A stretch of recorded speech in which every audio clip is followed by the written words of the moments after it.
सिद्धेभ्यः ओम नमः सिद्धेभ्यः णमो अरिहन्ताडं णमो सिद्धाडं णमो आयर्याडं णमो वज्रायाडं णमो लोए सब साहोडं।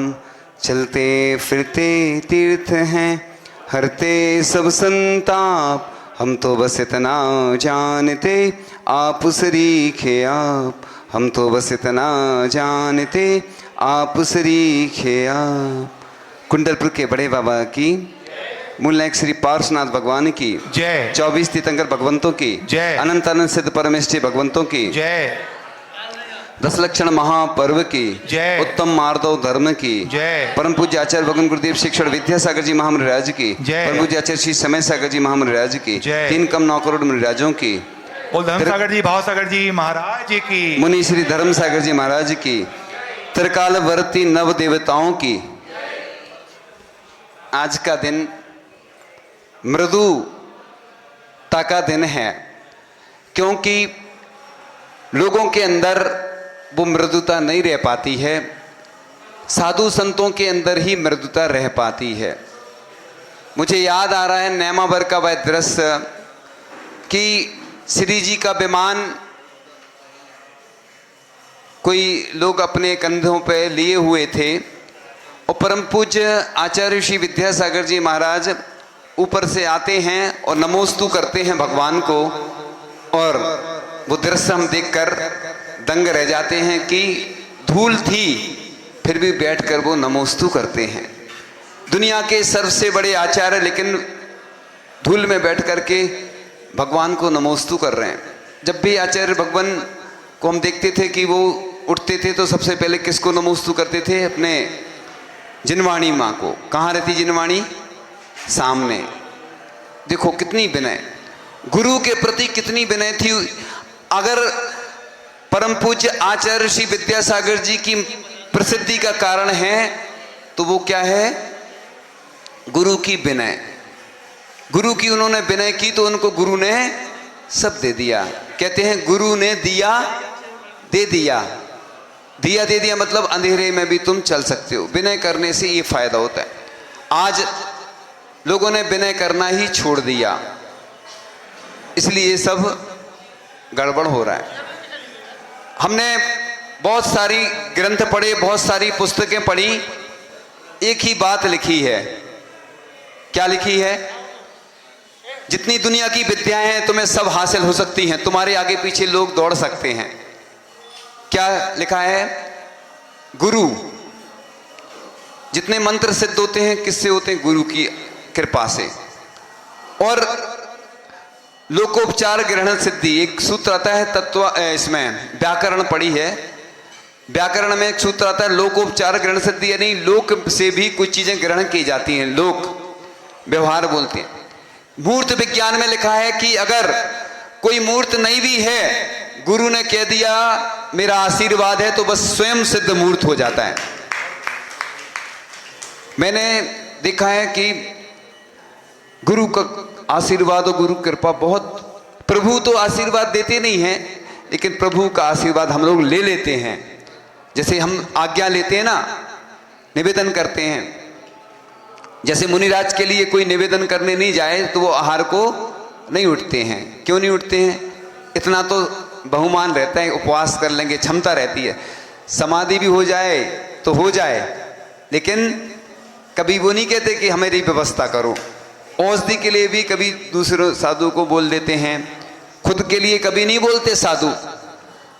क्या इसी प्रकार से वर्तमान में स्थितियां ऐसी बदलती जा रही हैं कि कोई निवेदन करने आता है तो प्रवचन कर देते हैं। आचार्य श्री ज्ञान सागर जी महाराज ने कहा था कि किसी को वचन नहीं देना, किसी को वचन नहीं देना, लेकिन कोई निवेदन करे तो प्रवचन अवश्य देना।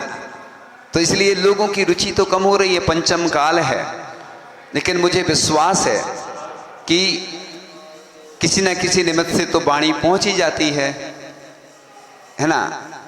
लोग पहले लोग आते थे स्वाध्याय के लिए, निवेदन करते थे हमें कुछ सुनाइए। अब तो बस सब काम ऐसे ही होता जा रहा है, लोगों में उदासीनता होती जा रही है। तो इस प्रकार से अभिमान का कारण होते हुए भी मृदु स्वभाव से अहंकार नहीं करना उत्तम मार्दव धर्म है। यह मृदुता महान गुणों का साधक है। देखो, ये मैंने कई बार उदाहरण सुनाए, मैं बार बार इसलिए सुनाता हूँ, अच्छी चीजें सुनाना चाहिए, खराब चीजों को नहीं सुनाना चाहिए। लेकिन अच्छी चीजों को जितना सुनाओगे लाखों करोड़ों तक पहुंच ही जाती है ना। बात पहुंच जाती कि नहीं? अपने आंसू भी पहुंच जाते हैं। कैसे पहुंच जाते हैं? आचार्य श्री बोलते थे कि अपना शब्द है ना 3 लोक तक पहुंचता है, यात्रा करता है। जितने 3 लोक में जीव हैं सबको कष्ट देता चला जाता है अपना शब्द। लोग मोबाइल पे दिन भर बात करते रहते हैं, करते कि नहीं? तो अपन को लगता नहीं किसी को भी अपन ने बुरा बोल दिया उसको भी कष्ट तो होता है, नहीं होता है? क्षमावाणी क्यों होती है? लोग सोचते हैं क्षमावाणी एक बार बनती है। शास्त्रों में क्षमावाणी कहीं नहीं लिखी है। ये नई बात बता रहा हूं, पूरे शास्त्र हमने पढ़ लिए, क्षमावाणी कहीं नहीं मिली हमें। क्षमा, उत्तम क्षमा धर्म जरूर मिलता है, क्षमावाणी कहीं नहीं लिखा। ये तो अपन ने प्रचलन में आ गई और बहुत अच्छी है। मैं तो कहता हूं ना, हमेशा बोलता हूं प्रतिदिन क्षमावाणी मनाना चाहिए। तो ये इसलिए कि जैन धर्म में ही क्षमावाणी मनाई जाती है, इसलिए कि अन्य लोगों के यहाँ तो कुछ नहीं होता है। इसलिए मृदु धर्म जो है ना, ये मृदुता अपना धर्म है और मुनियों के अंदर रहता ही है। मैंने कई ग्रंथों में भी पढ़ा कि मुनिराज बहुत सरल होते हैं, कठिन भी होते हैं। दुनिया कहती है कि आचार्य श्री विद्यासागर जी महाराज बहुत कठिन थे।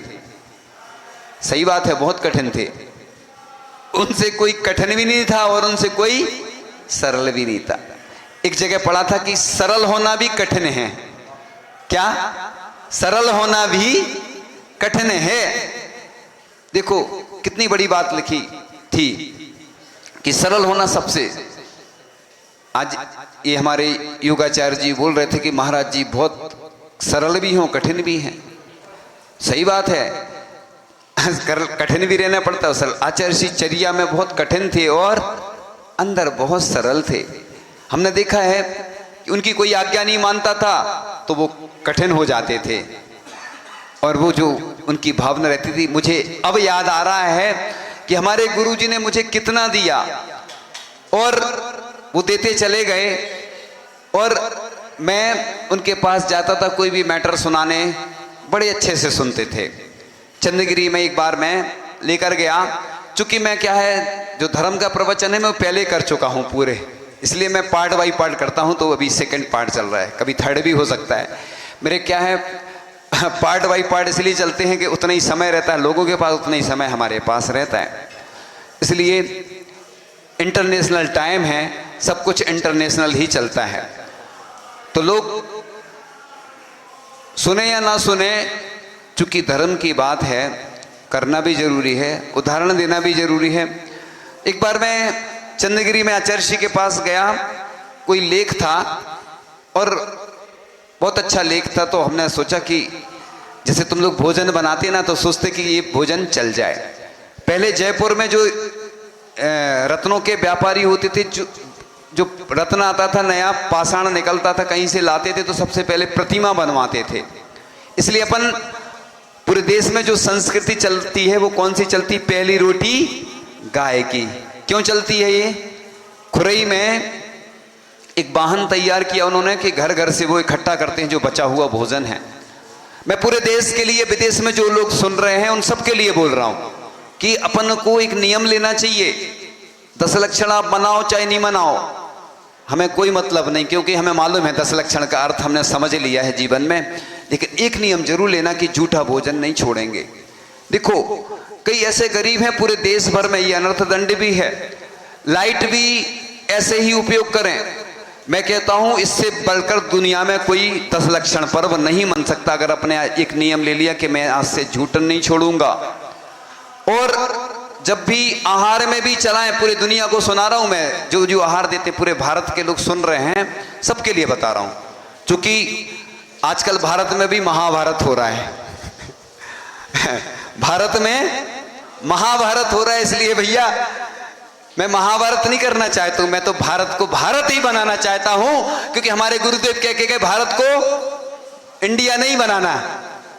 हमारे नवीन योगाचार्य जी ने बहुत मेहनत की, कितने लोगों को नशे से मुक्त किया, शाकाहार से मुक्त शाकाहार का जीवन दिया। स्कूलों में इन्होंने क्रांति ला दी। एक क्रांतिकारी है ये। जहां भी जाते हैं बच्चों को तनाव मुक्त कर देते हैं, लोगों को योग प्राणायाम के माध्यम से और मोटिवेशन के माध्यम से लोगों को मुक्त कर देते हैं। तो इसलिए आचार्य ऋषि का आशीर्वाद रहा। और हमारा तो है ही, मुझे तो पसंद ही है ऐसे काम, क्योंकि शांति से काम नहीं होता है वाला, क्रांति से ही होना है। क्योंकि मैंने देख लिया कि कई संत चले गए और हम भी चले जाए, इसलिए हम हमेशा ये पंक्तियां दोहराते रहते हैं, अगर हम भी चले जाएं तो आंसू क्या बहाना है। हम भी चले जाएंगे, हमारे गुरुजी चले गए, ऐसे कई संत चले गए, वो सब बोल के चले गए, लोगों को असर नहीं होना है। आजकल के लोग कैसे हो गए हैं, खतरनाक लोग हो गए हैं। इसलिए अब ऐसे लोगों को खतरनाक, जैसे किसी को बीमारी खतरनाक हो तो दवाई भी कड़वी देनी पड़ती है, मीठी दवाई से काम नहीं चलता, शुगर कोटेड टैबलेट। तो इसी प्रकार से जो बात बता रहे थे कि आचार्य ऋषि के पास लेख लेकर गए, तो आचार्य ऋषि का भी नहीं, बाद में पढ़ेंगे। और बाद में आचार्य ऋषि इरियापद भक्ति हुई, चंद्रगिरी की बात थी, और आचार्य ऋषि का वो लेख लाओ, क्या पढ़ा रहे थे वो लाओ। और मैं जो लेख लाया, आचार्य ऋषि इतने खुश कि मैंने देखा कि मुझे पैसे वसूल हो गए। लोग बोलते जैसा, हम नहीं बोलते हमारे पास, लेकिन मैंने आचार्य ऋषि को गाय के बारे में और भी अच्छे अच्छे पढ़ाते थे, पढ़ के सुनाते थे। हाँ, ऐसे हिंदी के बारे में एक हमने इनको दिया था लेख, और बहुत आचार्य ऋषि की भावना थी। इनने आचार्य ऋषि के लिए बहुत समर्पित अपना जीवन कर दिया था और अभी भी समर्पित है। और आचार्य ऋषि प्रसन्न हो जाते थे। लोग कहते थे हमें आहार देने नहीं मिलते, हमें दर्शन नहीं मिलते। देखो, मैं सरलता की बात ही करूंगा कि हमारे गुरुजी कितने सरल थे, उनसे सरल कोई दुनिया में नहीं। कि वो थे रहली पटनागंज में विराजमान। रहली के देखो अतिशयकारी भगवान कि जो आचार्य महाराज 6 किलोमीटर नहीं चल पा रहे थे, 600 किलोमीटर रहली पटनागंज के अतिशयकारी भगवान की देखो वहां पर रहे, और उनका केस लॉन्च हुआ था उस दिन। हमारे गुरुजी की सरलता की बात करेंगे, हमारे गुरुजी तो इंटरनेशनल थे ही, है ना, इसमें कोई शक नहीं है। अपन बोलते विश्व प्रसिद्ध, तुम लोग हिंदी में बोलते, हम लोग चूंकि हमारी बात तो देश विदेश में सुनते हैं लोग, तो उनको हिंदी समझ में नहीं आती, उनको इंग्लिश में समझ में आती, तो कुछ शब्द इंग्लिश के भी बोलना पड़ते ना। आचार्य ऋषि तो हिंदी का समर्थन करते थे, लेकिन अब वो जमाना गया पुराना। हम लोग पुराने जमाने में जीते, हम नए जमाने में जीते हैं, क्योंकि जियो और जीने दो। महावीर की वाणी को घर घर में पहुंचाएंगे, आंधी हो तूफान हो यूं ही बढ़ते जाएंगे, ये नारे लगा रहे थे लोग। आचार्य ऋषि बोलते हैं कि जब आंधी तूफान आता सब भग जाते। देखो, इसलिए छत्तीसगढ़ की बात थी ये, आंधी तूफान आता सब भग जाते।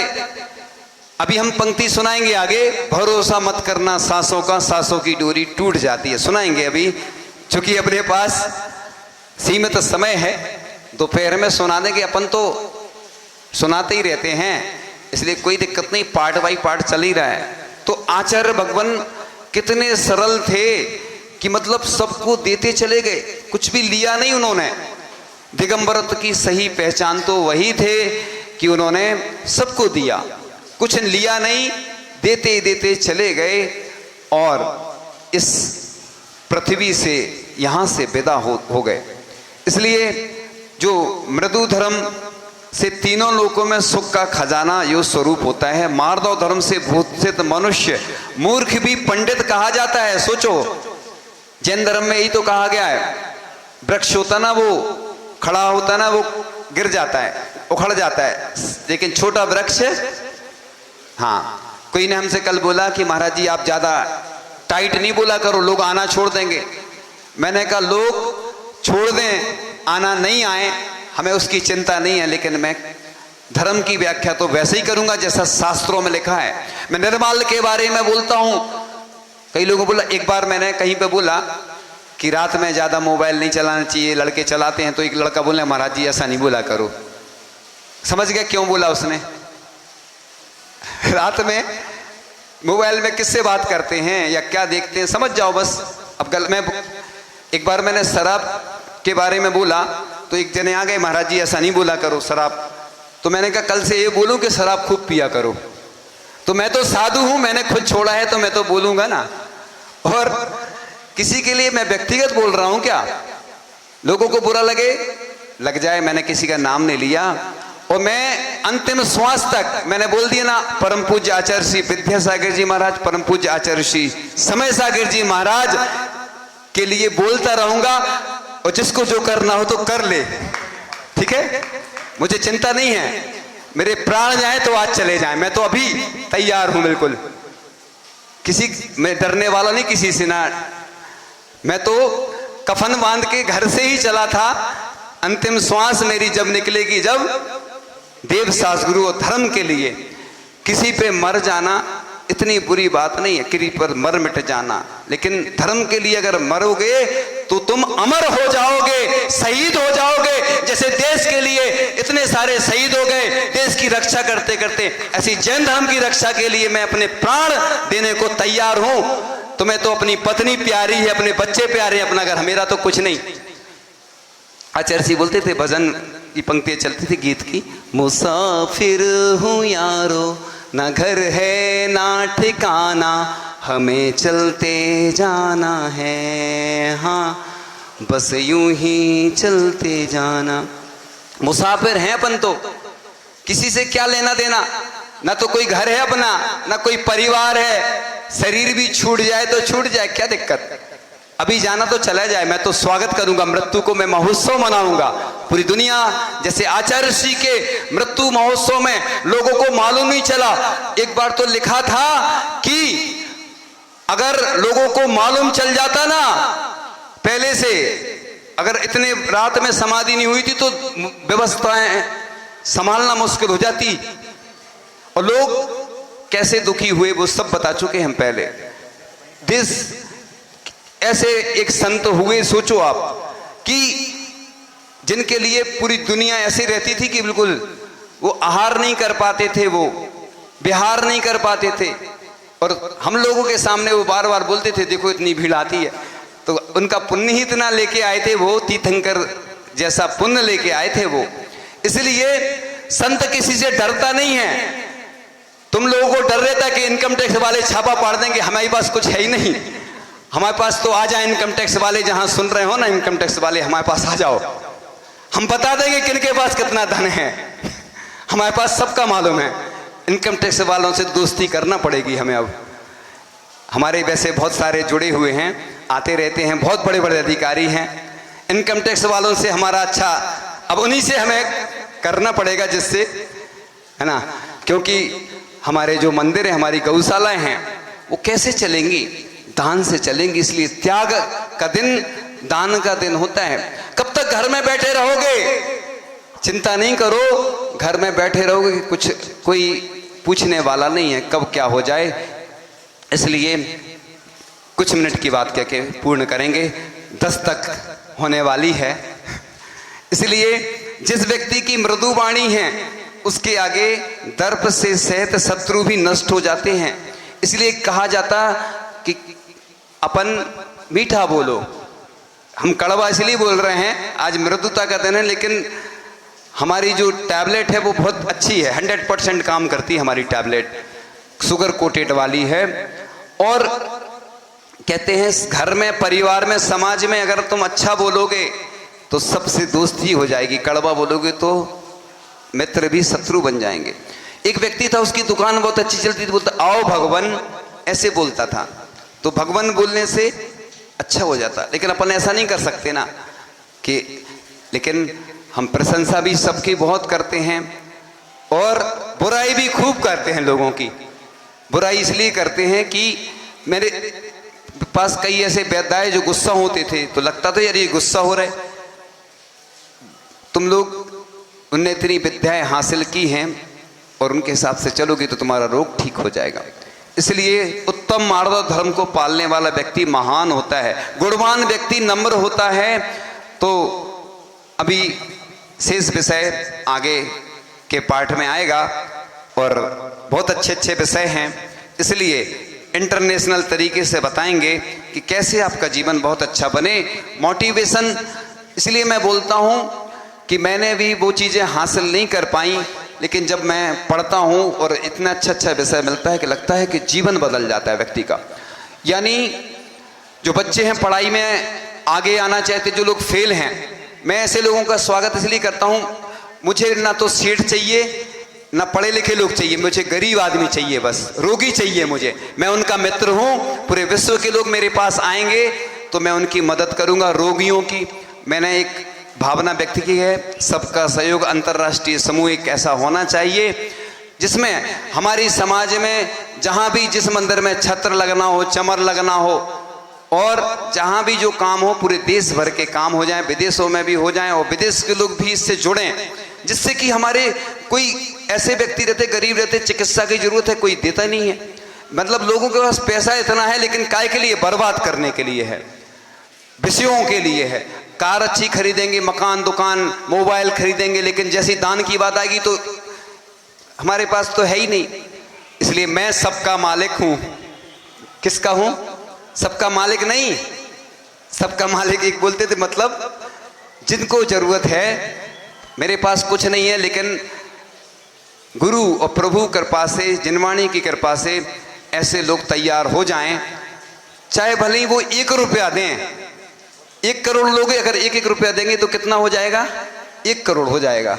ऐसे लोगों की जरूरत है। हमें जो दुनिया में सुन रहे हैं, इस प्रकार से वो आगे अपनी बात और रखेंगे इन्हीं भावनाओं के साथ कि हमारे जो देश में समाज के लोग हैं, अन्य लोग गरीब हैं, रोगी हैं, और हमारी गौशालाएं, पाठशालाएं, मंदिर जो अभी उनकी अब स्थिति बहुत खराब चल रही, दयनीय चल रही है, मैं प्रयास करूं और मेरे अंदर इतनी शक्ति दो। भगवान से ऐसी प्रार्थना करता हूं कि भगवान मुझे इतनी शक्ति दो कि मैं सब कार्य पूर्ण कर सकूं। भगवान के ऊपर छत्र लगना है, लेकिन कैसे लगेगा हम बताएंगे। व्यवस्था हो चुकी है, 5 लोगों के नाम आ चुके हैं छत्र लगाने के लिए, लेकिन अभी निर्णय कुछ नहीं हुआ। नहीं, निर्णय हम बता देंगे। सबकी भावना की कदर की जाएगी। सुंदर सुंदर भगवान के आगे छत्र ऊपर लगेंगे और बगल में सुंदर सुंदर चमर लगेंगे। ये मेरी भावना है, क्योंकि पार्श्वनाथ भगवान अतिशयकारी हैं। और देखो, कहते हैं ना, बड़ा मेहरबान है वो नीली छतरी वाला, हर ताले की चाबी रखे हर चाबी का ताला। तो देखो, लोगों के पुण्य से पूरे विश्व में लोग उपवास कर रहे हैं, उनका पुण्य देखो आप। ऐसी सबकी साधना होती रहे, मेरी अनुमोदना है ऐसे कार्यों की। इन्हीं भावनाओं के साथ आगे दोपहर के जानकारी देंगे आगे। हाँ, हम जानकारी नहीं दे रहे।